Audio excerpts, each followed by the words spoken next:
Righty-ho, so we have an interesting one for you lovely lot today.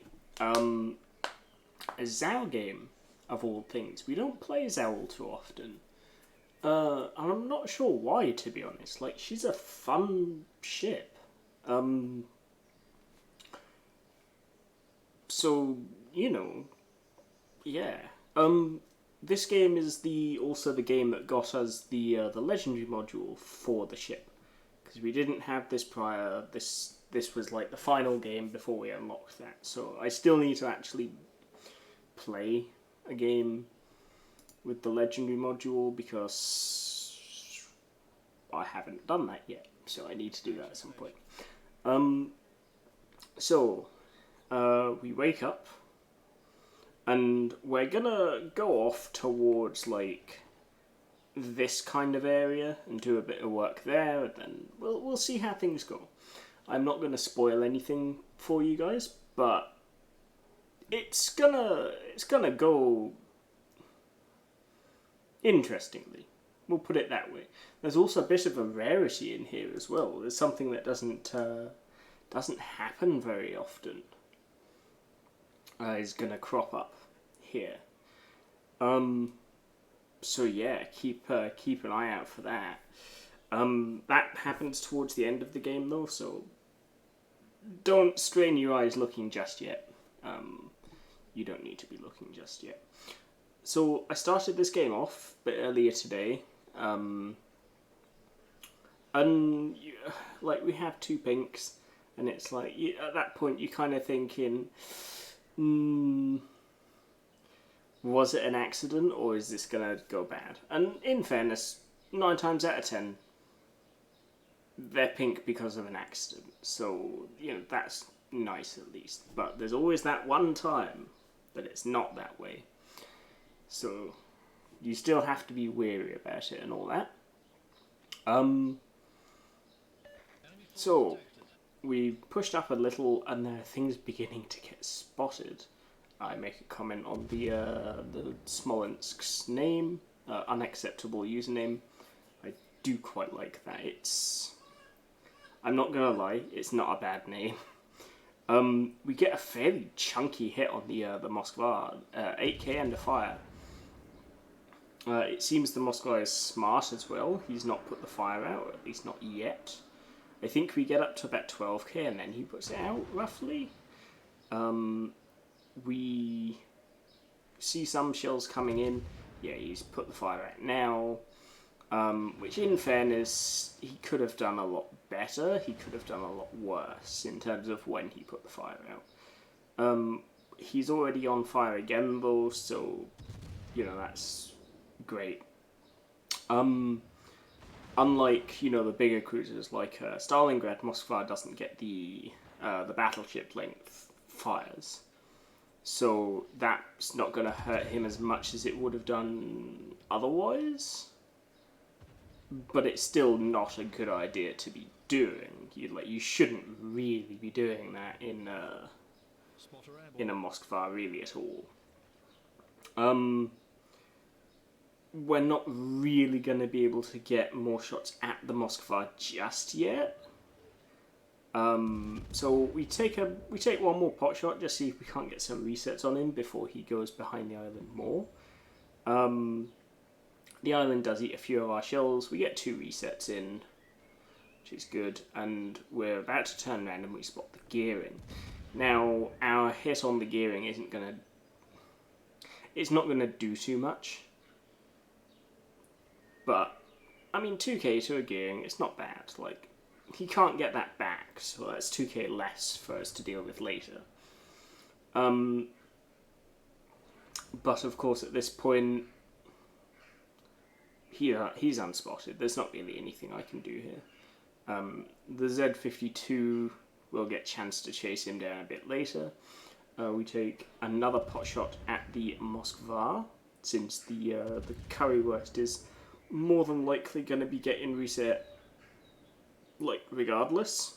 So, you know, that's fine. We get a few hits on the Moskva. Unfortunately, they get the cap in the meantime, so my shells were kind of useless there. I guess they did a bit of damage, but I would have been better off shooting at the currywurst at that point, just purely based on the whole, you know, what needs dealing with point. That currywurst has got a fair chunk of health. Like, the more we can chip him down, the better. So of course we're gonna put some shells in here, and we spot the Yamato. This isn't very good. I wasn't expecting a Yamato at that angle, or that like position, so that's kind of a brown alert moment on my end. We get a decent hit on the Yami, 7 hits and 1 shatter. Now at this point I loaded AP expecting the Moskva to come round, because it did look like he was coming round. Unfortunately it does not seem to be the case. So I think we we fire at the currywurst, and at this point I was genuinely expecting to get blapped by the Yamato. I was expecting him to be like laser focused on me the moment that I popped up, but no, it looks like he's going for the Smolensk, which isn't really a very sound strategy, considering he can near enough Citadel me from, you know, any angle I present to him. The currywurst is pretty much going to die at this point. It's just a case of when. So, you know, there's that. Unfortunately, the currywurst gets a really beefy shot on. So, you know, that hurt a lot. Fortunately, currywurst is down. Don't have to worry about him. My main concern at this point is the Yamato. We land a torp on the Yamato, so that's nice. We get a reasonable hit on him. And the Yamato is still not aiming at me, and I genuinely have no idea why. I genuinely would have expected the Yamato to have been looking at me by now, at least. So, we're going to just plink some more damage into him, since it seems only now he's looking at me. It's a bit late for that anyways. Between the Stalin, myself, and the currywurst, he's just not going to last. Well, it was the Thunder that got him, but I'll just gloss over that. Now, at this point, I've just come to the conclusion that, like, well, we need to get a cap. Like, we're going to lose, like, very quickly if we don't get a cap soon. So, you'll see in a moment, I'm gonna pop that into the chat. And it's a good thing I loaded the AP as well. The Moskva comes out, full side. We both take a pot shot at him. I get Citadel. By the looks of things, the currywurst may have done too. And things are looking pretty spicy. Now, I don't really give enough lead here. We kind of get lucky in that we do still manage to clip a Citadel. But we could have done, that could have been, you know, that could well have been a dev strike. If we'd have aimed better, if we'd have aimed a bit more up front so we got more shells kind of midships, that could genuinely have been a dev strike, I think. I believe he had enough health for it to have been a dev strike. I may be wrong. But either way, that would have been, like, much, you know, better. It would have been nice. It would have been nice to have gotten the kill. With that said,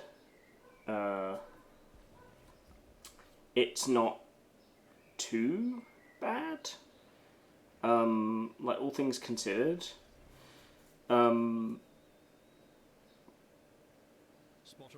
We could have done much worse. But at this point, I've popped up the spotter, see if I can't get some stuff.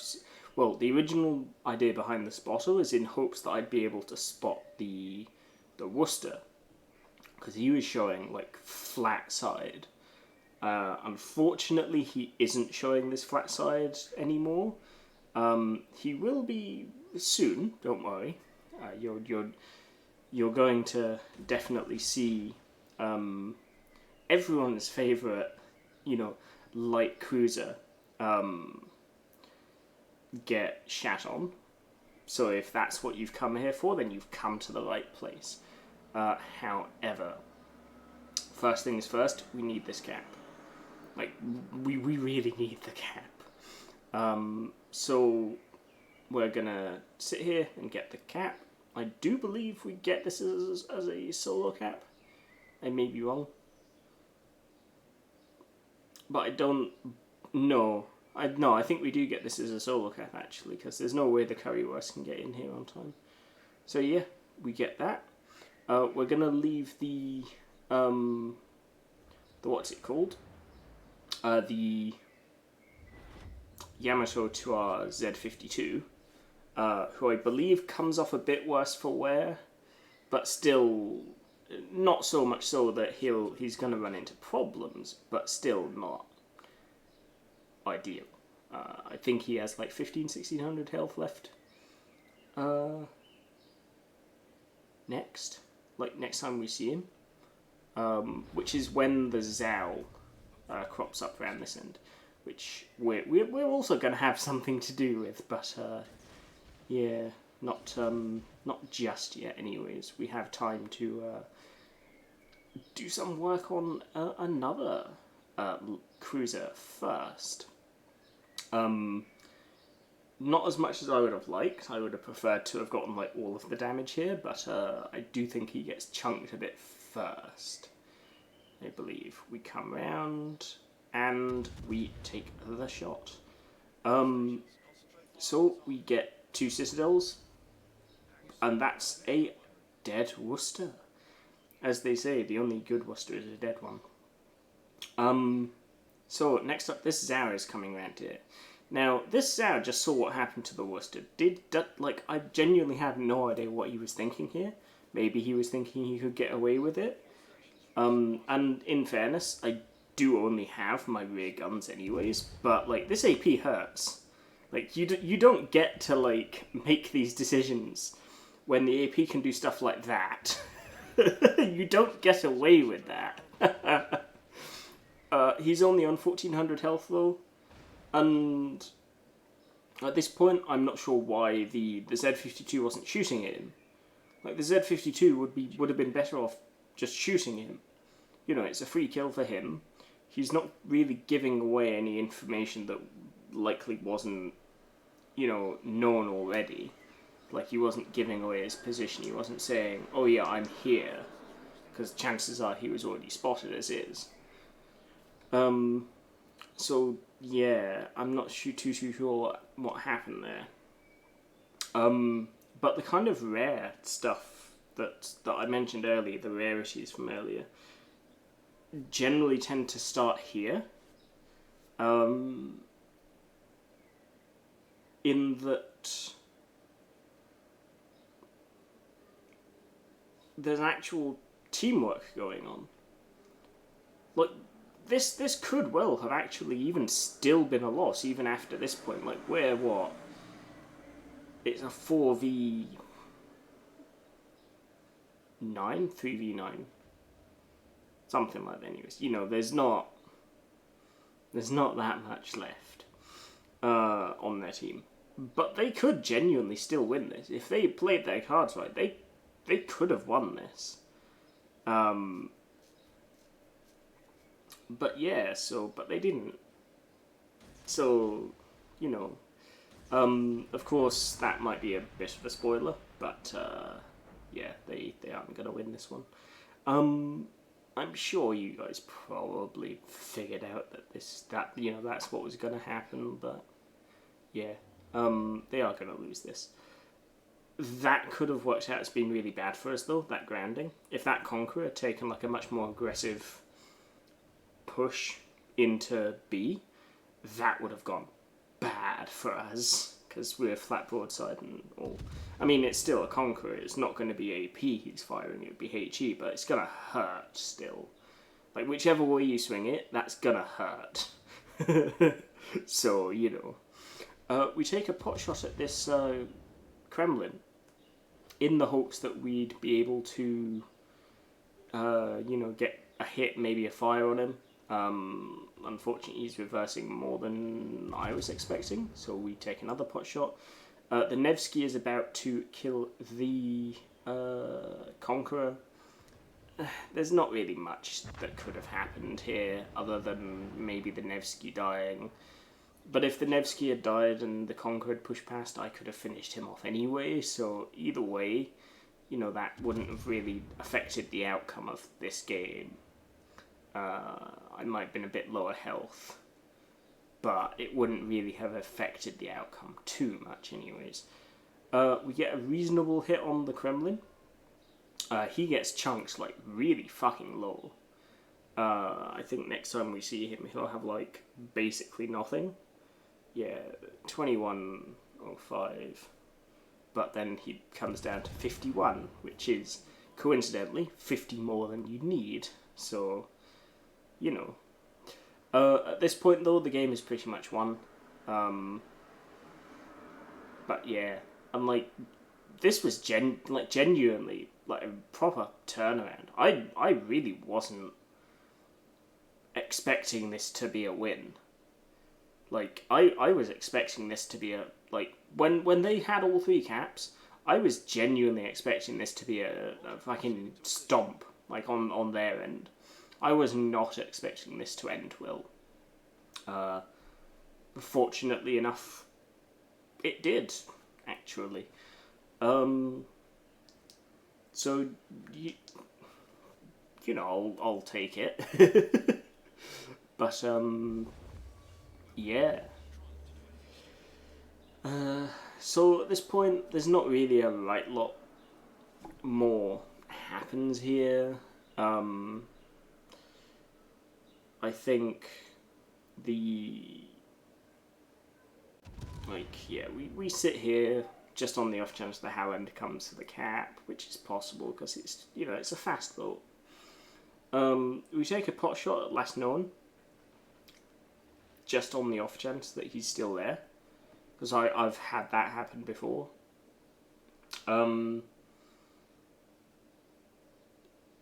We put some pings on the map, and sure enough, the ship is about to turn up. We get some torpedoes there.